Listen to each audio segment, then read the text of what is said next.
Et pour moi, il y a 2 facteurs qui vont venir influer votre santé mentale. La première, clairement, c'est la charge mentale. On le sait, elle est énorme. On pense à tout, tout le temps. Et c'est pour ça que je parle autant d'organisation, parce que c'est un vrai levier pour diminuer cette charge mentale. Mais clairement, quand on a un manque d'organisation, on se sent débordé. Le cerveau, il est très très vite saturé et les jours, ils deviennent lourds à porter. Le deuxième, c'est clairement les réseaux sociaux. On va se le dire, combien de temps on passe à scroller? Combien de temps on passe à regarder la vie des gens? Et clairement, il y a des personnes qui passent plus de temps à scroller et à voir la vie des gens que à échanger et à parler avec des vraies personnes, des vrais humains qui vont avoir en face d'eux, qui au final, eux, ont des vies lambda. Et en fait, le problème, c'est quoi? C'est qu'on se compare. Indirectement, on se compare. Et notre vie, elle paraît tellement nulle à côté de toutes les vies qu'on peut voir sur les réseaux sociaux où il y a toujours de la richesse, du luxe, des voyages, énormément de voyages, de l'abondance. Mais au final, c'est tellement néfaste pour notre santé mentale. On prend tellement pas de soin de notre santé mentale. Et je pense qu'il faut vraiment éveiller les consciences.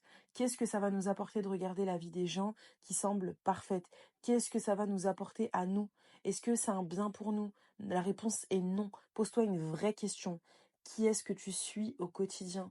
Qu'est-ce que tu fais sur les réseaux sociaux au quotidien? Parce que tout ce que tu consommes visuellement, tout ce que tu écoutes, tout ce que tu regardes, ça a un impact direct sur ton état d'esprit.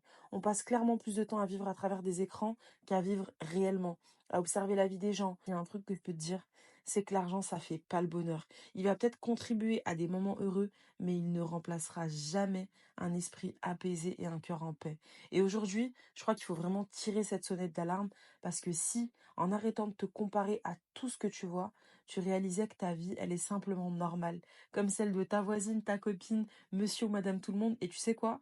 Cette normalité, c'est déjà une bénédiction, c'est déjà un bienfait énorme. Il est temps d'éveiller les consciences. Prends conscience que ce que tu consommes sur les réseaux, ça impacte directement ton mental.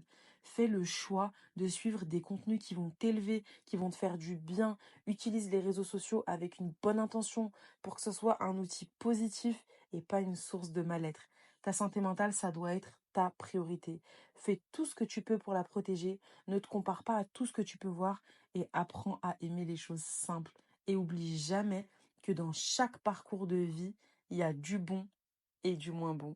Bisous!